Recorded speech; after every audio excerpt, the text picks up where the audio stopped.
കൊട്ടിയൂർ വൈശാഖ മഹോത്സവത്തിലെ പ്രധാനപ്പെട്ട ചടങ്ങുകളിലൊന്നാണ് ആലിംഗന പുഷ്പാഞ്ജലി. നായ്ക്കനാർ സ്ഥാനികൻ എന്നറിയപ്പെടുന്ന കുറുമാത്തൂർ ഇല്ലത്തെ മൂത്ത കാരണവർക്കാണ് കൊട്ടിയൂരിൽ ആലിംഗന പൂജ ചെയ്യുവാൻ അധികാരമുള്ളത്. മഹാവിഷ്ണുവിന്റെ പ്രതിപുരുഷനായിട്ടാണ് കുറുമാത്തൂർ നമ്പൂതിരിപ്പാടിനെ കണക്കാക്കുന്നത്. ആലിംഗന പുഷ്പാഞ്ജലി എന്നത് കാർമികൻ സ്വയംഭൂവായ ശിവലിംഗത്തെ ആലിംഗനം ചെയ്യുന്ന ചടങ്ങാണ്.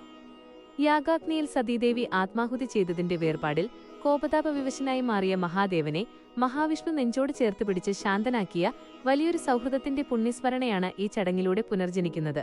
രോഹിണി ആരാധന ദിവസമാണ് കൊട്ടിയൂരിൽ കുറുമാത്തൂർ നമ്പൂതിരിപ്പാടിന്റെ ആലിംഗന പൂജ നടക്കുക. ജൂൺ 14 ഞായറാഴ്ചയാണ് ഈ വർഷത്തെ ആലിംഗന പുഷ്പാഞ്ജലി നടക്കുന്നത്.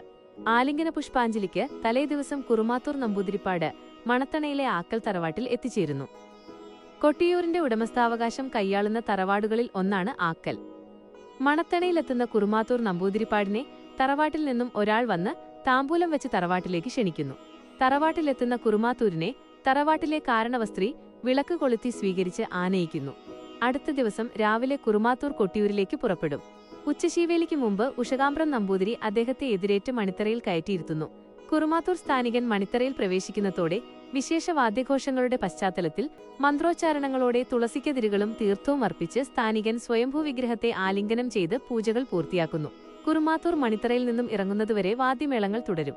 ഒടുവിൽ തിരുവഞ്ചിറയിൽ പ്രദക്ഷിണം ചെയ്ത് പ്രസാദവും വാങ്ങി കുറുമാത്തൂർ സ്ഥാനികനാക്കൽ കയ്യാലയിലേക്ക് തന്നെ മടങ്ങുന്നു.